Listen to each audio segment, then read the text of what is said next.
축복의 비밀 하신 말씀은 요한복음 제3장 34절의 말씀입니다. 하나님이 보내신 이는 하나님의 말씀을 하나니 이는 하나님의 성령을 한량없이 주심이니라. 아멘. 오늘 말씀의 제목은 성령의 충만함을 받은 사람의 증거라는 말씀이 제목이 됩니다. 하나님께서 성령을 한량없이 주십니다. 어떤 사람에게? 바로 하나님께서 보내신 사람, 하나님께서 보낸 사람, 하나님께서 보내신 이는 바로 성령을 한량없이 성령의 충만함을 허락하신다. 그럼 성령의 충만함을 입은 하나님께서 보내신 사람은 어떤 증거가 나타나느냐? 하나님의 말씀을 합니다. 즉 하나님의 말씀을 증거합니다. 하나님의 말씀을 전하죠. 오직 진리의 생명의 말씀만을 전합니다. 또한 하나님의 말씀을 입으로만 얘기하지 않고 성령의 충만함을 받은 하나님의 보내신 사람은 하나님의 말씀을 전하고 그 하나님의 말씀대로 순종하고 복종합니다. 어떤 사람들은 입으로만 하나님의 말씀을 떠드는 사람이 있어요. 성경을 줄줄줄 외우고 성경을 기가 막히게 조직적으로, 체계적으로, 철학적으로 기가 막히게 풉니다. 너무나 재밌게 아주 기가 막히게 풀죠. 그런데 그 입으로만 풉니다. 그 사람의 삶의 열매를 보면 성경 말씀과는 전혀 상관없고 성령 받은 사람이 저럴 수 있을까라는 생각이 들 정도로 그렇게 열매가 엉망입니다.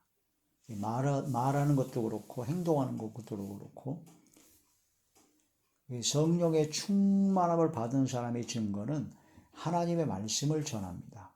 그런데 하나님의 말씀을 입으로만 전하는 것이 아니라 행함으로 순종하고 복종한다. 그게 성령을 받아서 성령을 한량없이 받은 성령의 충만함을 받은 사람의 첫 번째 증거입니다. 하나님이 보내신 이는 하나님의 말씀을 하나니 이는 하나님의 성령을 한량없이 주심이라. 성령, 진리의 성령이시기 때문에 진리의 성령께서 함께 하시면 진리의 하나님의 말씀만을 전하게 되어 있습니다. 요한복음 제15장 26절의 말씀입니다. 내가 아버지께로부터 너희에게 보낼 보혜사 곧 아버지께로부터 나오시는 진리의 성령이 오실 때 그가 나를 증언하실 것이요. 진리의 성령께서 오셔서 우리와 함께 하시면 성령의 충만을 받으면 주님을 증거합니다. 예수님을 증거합니다. 주의 말씀을 증거하게 되죠. 복음을 전하게 된다라는 거죠. 또한 성령을 충만히 받은 성령을 한량없이 받은 사람은 입으로만 떠드는 것이 아니라 갈라디아서 5장 16절의 말씀처럼 성령을 따라 행하게 됩니다. 육체의 소욕을 따르지 아니하고. 그래서 히브리서 13장 17절의 말씀에 순종하고 복종하라 하신 하나님의 말씀처럼 순종하고 복종할 수 있는 능력이 나타나게 된다 하는 거란 말씀이 되죠. 마귀는 광명의 천사를 가장하고 바로 의의 일꾼, 하나님의 사람으로 성령의 사람으로 가장을 합니다. 그래서 성경 말씀을 전하기도 하고 성경 말씀을 기가 막히게 인용을 합니다. 신천지 같은 경우로 여호와 증인이나 통일교 그런 많은 이단 사이비들이 또한 가짜들이 바로 성경 말씀을 가지고 미혹하게 됩니다. 누가복음 4장 9절에서 11절을 보면 마귀가 예수님을 성경을 인용해서 시험했던 장면이 나옵니다. 성경에 이러이러하니까 그렇지 않느냐 하면서 예수님을 시험하죠.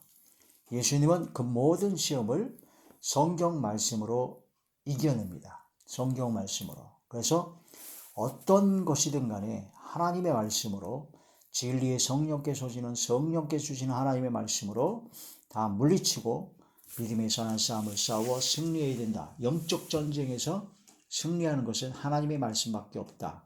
하나님의 말씀은 성령의 검, 바로 좌우의 날 정의한 성령의 검의 말씀이기 때문이다 하는 그런 말씀이 되죠. 성령의 충만함을 받은 사람의 증거, 두 번째 증거는요, 성령께서 오시면 성령의 선물을 주십니다. 성령의 선물이 은사입니다. 은사. 성령의 9가지 은사가 나옵니다. 성령의 9가지 은사가 이게 그 순서가 나오는 순서가 뭐 앞에 있고 뒤에 있다 가지고 뭐 끄트머리 은사니 뭐 이건 좀 약간 맨 약한 은사니 그런 것이 아닙니다. 성령께서 주시는 은사는 다 동일한 성령의 은사요. 각 사람에 맞춰서 신앙에 유익을 주기 위해서 성령께서 주시는 거기 때문에 우열을 가릴 수가 없습니다. 성령께서 주시는 은사입니다. 나는 지혜의 말씀 은사를 받았으니까 그래도 내가 은사 중엔 최고다. 착각입니다. 성령께서 주시는 것은 다 귀하고 다 최고입니다. 어떤 무식하고 무지한 자들이 방언의 은사는 맨 끄트머리 나왔으니까 끄트머리 은사이기 때문에 방언을 안 받아도 된다. 방언을 할 필요가 없다. 이런 무지한 소리를 하고 있는데 성령께서 주시는 것은 하나도 귀하지 않은 것이 없고 하나도 최고가 아닌 것은 없습니다. 성령의 9가지 은사를 묵상하고 성령의 은사를 받지 않으면 성령의 사람이 아니죠. 자, 고린도전서 제 12장 고린도전서 제 12장 7절부터 보시겠습니다. 각 사람에게 성령을 나타내심은 유익하게 하려 하십니다. 성령께서 역사하셔서 은사를 주신 것은 우리의 믿음과 신앙에 유익을 주기 위함이다. 믿음과 신앙이 자라요. 성령 은사가 나타나면 하나님의 성령 역사를 체험하게 되면 부인할 수 없는 바로 하나님의 존재를 느끼고 깨닫기 때문에 믿음이 자랍니다. 그래서 은사를 받아야 됩니다. 더욱더 큰 은사를 사모하라고 하셨죠. 자, 8절 고린도전서 12장 8절 어떤 사람에게는 성령으로 말미암아 지혜의 말씀을 어떤 사람에게는 같은 성령을 따라 지식의 말씀을 그래서 여러분들이 예수님 믿고 예배드리고 하나님의 말씀을 받을 때 말씀이 깨달아지고 말씀이 은혜 받고 말씀이 막 깊이 묵상이 되어지고 이 말씀이 마음판에 새겨지고 생각이 나고 그런 것은 바로 성령께서 하시는 것이요 바로 지혜의 말씀의 은사 지식의 말씀의 은사를 받은 것입니다. 지혜의 말씀의 은사와 지식의 말씀의 은사를 받지 않고는 성경 말씀이 안 깨달아집니다. 아무리 들어도 보아도 전혀 깨달을 수가 없습니다. 오직 성령으로 말미암아 지혜의 말씀의 은사, 지식의 말씀의 은사를 받아야 하나님의 말씀이 깨달아지는 겁니다. 다른 사람에게는 같은 성령으로 믿음을 믿어집니다. 믿어지는 믿음의 은사가 있죠. 어떤 사람에게는 한 성령으로 병 고치는 은사를 특별히 받은 사람도 있고 병 고치는 은사를 못 받은 사람도 있지만 하나님 앞에 간절히 기도하면 성령께서 역사해서 모든 성령의 사람들은 병을 고칠 수가 있습니다. 다만 그게 은사적으로 강하게 왔느냐 아니면 약하게 왔느냐에 따라서 병을 고칠 수도 있고 안 고칠 수도 있는데 근본적으로는 하나님께서 고쳐주시는 사람은 은사를 받지 않든 처음 나온 사람이든 오래된 사람이든 상관없이 하나님께 사용하시면 다 고칩니다. 병 고치는 은사가 또 특별히 있죠. 10절 어떤 사람이 능력 행함을 귀신을 쫓아내고 영력과 영권으로 막 권능을 행하는 능력 행함 은사를 받기도 합니다. 어떤 사람이 예언함을 예언의 은사를 미래를 미리 알게 하셔가지고 증거하셔서 교회의 덕을 세우게 하신 거죠. 어떤 사람에게는 영들 분별함을 영을 분별해요. 이게 귀신의 영인가 미혹의 영인가 아니면 성령인가 하나님의 영인가 그걸 다 분별합니다. 영들 분별함을 영을 분별한다고 해서 뭔가 신비로운 뭘 보고 막 그래서 그런 것이 아니라 그럴 수도 있지만 더욱 중요한 성경 말씀이 바로 영의 말씀이기 때문에 하나님의 말씀으로 분별이 됩니다. 영들 분별함을 다른 사람에게는 각종 방언 말함을 각종 방언을 말하는 성령께서 말하게 하심을 따라 다른 방언으로 말하게 합니다. 그게 방언의 은사죠. 믿는 자들에 나타나는 표적 중에 하나가 방언의 은사입니다. 새 방언을 말하며. 그리고 어떤 사람에게는 방언을 통역함을 주시나니, 통역의 은사가 있어요. 방언의 통역. 기가 막힌 은사죠. 이 성령의 이 9가지 은사가 있는데 9가지 은사가 처음 나왔다 그래서 그게 1순위 제일 크고 그게 아니에요. 방언이라든가 방언 통역이 맨 끝에 나왔다 그래서 끄트머리 은사라고요? 무식한 얘기입니다. 성령께서 주신 이 모든 은사는 하나도 귀하지 않은 것이 없고 하나도 최고가 아닌 것이 없습니다. 우열을 가리는 것 자체가 무식한 겁니다. 무지한 겁니다. 자, 이 모든 또한 이 성령 9가지 은사, 나는 뭐 지혜의 말씀 은사를 받았다 그래서 나는 뭐 예언이나 병 고치는 그거 안 받았으니까 난 그건 별로 무시하고 지혜의 말씀만 최고다. 그것도 역시 무식한 겁니다. 아니, 성령께서 우리의 모양대로, 우리의 쓰임대로 하나님께서 필요에 따라서 우리에게 각자에게 주시는 은사지, 신앙의 유익을 주게 주신 은사지, 나는 이걸 받았으니까 저거 받은 사람은 나보다 못해 하고 자기가 최고 이제 잘난 척하고 오는 것은 교만입니다. 오만방자한 겁니다. 그건 아무 쓰잘데기 없는 바로 마귀와 귀신의 장난에 놀아라는 겁니다. 아니, 나는 방언의 은사를 받았고 저 사람은 통역의 은사를 받았다면 서로 합력하여 통역도 하고 해서 예언도 나오고 해서 신앙이 유익이 되면 되는 것이지, 통역받았다고 해서 너는 방언밖에 못 받았냐? 우습게 여기고, 말씀의 연사가 있어 말씀이 열리고 깨달아졌다고 해서 방언하는 사람들을 우습게 여기고 병을 고치는 신비주의니 어쩐 줄이 그런 식으로 한다는 것은 아주 잘못된 겁니다. 11절, 이 모든 일은 같은 한 성령이 행하사 그의 뜻대로, 성령의 뜻대로 각 사람에게 나눠주시는 것이다 이거예요. 유익을 주기 위해서. 그러므로 우리는 내가 받지 못한 성령의 은사, 다른 사람이 받았으면 그 은사를 사모하고 또한 서로 합력하여 선을 이루는 자리에 들어가야 된다는 그런 말씀이 되죠. 성령의 은사. 사도행전 1장 8절을 보면 너희에게 성령이 임하시면 너희가 권능을 받는다고 했습니다. 그리고 예루살렘과 온 유대와 사마리아와 땅끝까지로 내 증인이 되리라 하셨습니다. 복음을 전하게 됩니다. 성령께서는 권능을 받습니다. 그런데 마귀와 짐승, 적그리스도도 이런 기적과 이적을 행할 수가 있습니다. 심지어는 하늘로부터 불이 떨어져라 하면 불이 떨어질 정도로 마지막 때는 적그리스도, 짐승이 그런 기적과 이적을 행합니다. 꼭 성령께서 역사하셔서 은사가 나타나는 것 같아요. 권능이 나타나는 것 같습니다. 그러나 그거는 짐승, 적그리스도, 마귀의 권능입니다. 그게 미혹되면 안 됩니다. 요한계시록 제13장 13절에서 14절의 말씀을 보시겠습니다. 요한계시록 제13장 13절에서 14절. 큰 이적을 행하되 심지어 사람들 앞에서 불이 하늘로부터 땅에 내려오게 하고 짐승 앞에서 받은 바 이적을 행함으로 땅에 거하는 자들을 미혹하여 땅에 거하는 자들에게 이르기를 칼에 사였다가 살아난 짐승을 위하여 우상을 만들라 하더라. 그래가지고 우상 숭배하게 하고 막 할 수 없으면 택한 자들을 다 미혹합니다. 그때 생명책에 기록되지 않은 구원받지 못한, 성령 받지 못한 사람은 다 경배해서 다 죽게 돼요. 다 멸망합니다. 그러므로 성령의 은사, 막 능력이 행하지고 막 기적과 권능의 역사 나타나는 거 분별을 해야 됩니다. 영분별을 해야 돼요. 마귀가 줘서 하는 건지 아니면 진짜 성령께서 하신 건지를 분별해야 되죠. 어떤 데는 분별이 잘 안 됩니다. 그걸 잘 분별해야 되는데 성경 말씀으로 깊이 분별하고 성령의 충만함을 받은 사람의 증거가 성령 은사다. 그걸 분별을 잘 못한다 그래서 이거 마귀가 준 거다. 이거 내가 안 받았으니까, 내가 경험하지 못했으니까 이건 잘못된 거다. 이단이다. 신비주의다. 이런 무식한 일을 하면 또 안 된다는 거죠. 무지해서 망합니다.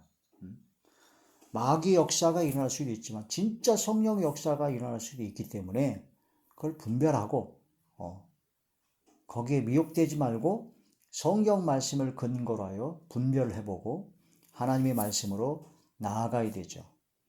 그런데 이제 마귀가 어둠의 세력, 귀신과 어둠의 미혹의 영이 절대로 따라 못하는 성령 받은 사람을, 성령의 충만을 받은 사람의 증거가 있습니다. 무엇이냐? 열매입니다. 열매. 그 사람의 열매가 어떠냐가 바로 가장 확실하게 증거하는 겁니다. 귀신받고 마귀와 사탄, 악력을 받은 자가 사랑을 행할 수가 있나요? 네? 남에게 선을 행하고 나눠주고 베푸는 삶을 살 수가 있나요? 모양 흉내내 되겠지만 금방 드러납니다. 열매를 보고 알 수가 있습니다. 누가복음 제6장 누가복음 제6장 43절에서 44절 못된 열매 맺는 좋은 나무가 없고 또 좋은 열매 맺는 못된 나무가 없느니라. 나무는 각각 그 열매로 아나니 가시나무에서 무화과를 또는 찔리에서 포도를 따지 못하느니라. 악령을 받은 자가 악령의 열매를 맺게 되고 성령을 충만히 받은 사람은 성령의 열매를 맺게 됩니다. 갈라디아서 제5장 갈라디아서 제5장의 말씀입니다.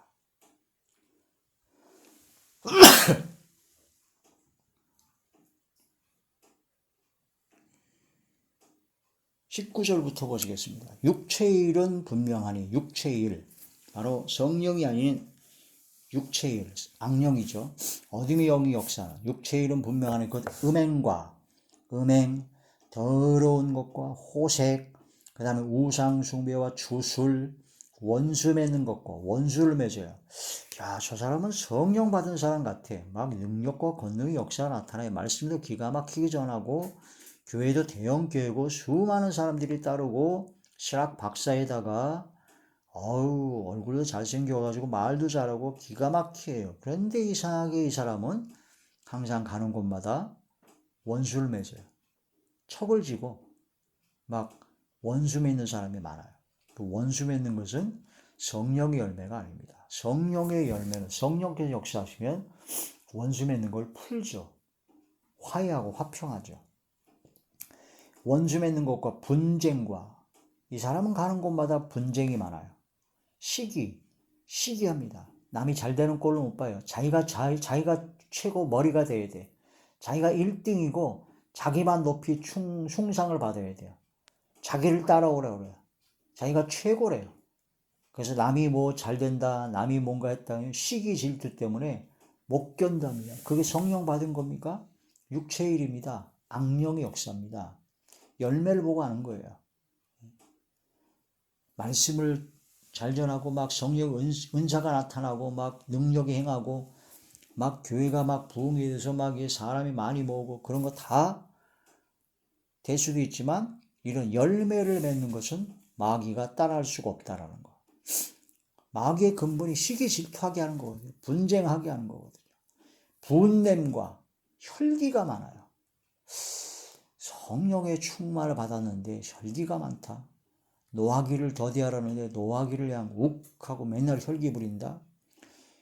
분냄과 당짓는 것과 분열함과 이단과 투기와 술 취함과 교회에서 은혜를 받고 예수님 믿고 집사가 되고 권사가 장로가 되고 목사가 되고 성령 충만을 받았다고 하는데 술을 홀짝홀짝 마시고 술 취해요?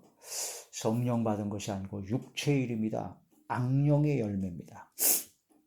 방탕함과 또 그와 같은 것들이라 전에 너희에게 경계한 것 같이 경계하노니 이런 일을 하는 자들은 하나님의 나라를 유업으로 받지 못할 것이요.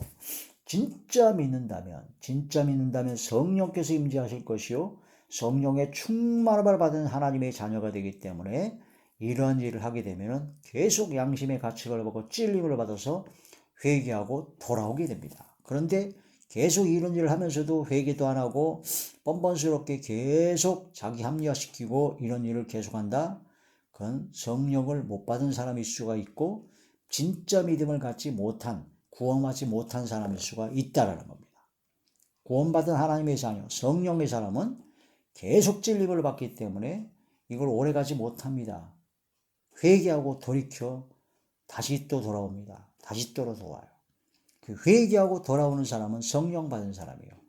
회개 안 하고 버팅기고 계속 자기 합리화시키고 고집부리고 교만한 자는 성령을 받지 못한 사람일 수가 있고 진짜 믿음이 아닌 가짜로 믿는 것이고 가장한 것이고 구원받지 못한 사람일 수가 있다라는 겁니다.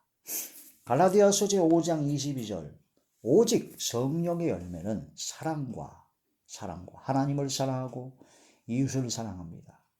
희락과 기쁨과 즐겁고 화평과 화평, 오래 참고 자비와 양선, 어질량 착할선, 충성과 그 다음에 온유와 따뜻하고 부드럽고 절제니 이 같은 것을 금지할 법이 없느니라. 그러니까 우리 주변의 모든 사람을 분별하는 것은 무엇으로 분별한다고요? 열매를 보고 알 수가 있습니다. 열매를 보면 그 사람을 알 수가 있는 것입니다. 그럼 나 자신도 내가 말씀이 열렸다, 내가 능력이 나타났다, 방언을 말한다, 통역을 한다, 예언을 한다, 병을 고친다, 그것이 중요한 것이 아니라 그것도 너무나 귀하고 너무 좋은 건데 성령이 주신 거라면, 근데 그거보다 더 중요한 것이 뭐냐? 성령의 열매를 맺느냐 못 맺느냐, 그걸 항상 생각하고 염두에 둬야 됩니다. 나의 삶 속에 나의 마음과 생각이, 말과 행동이, 나의 삶이 성령의 열매를 맺는 삶인가? 나의 말 한마디 한마디가 성령의 열매 맺는 말인가?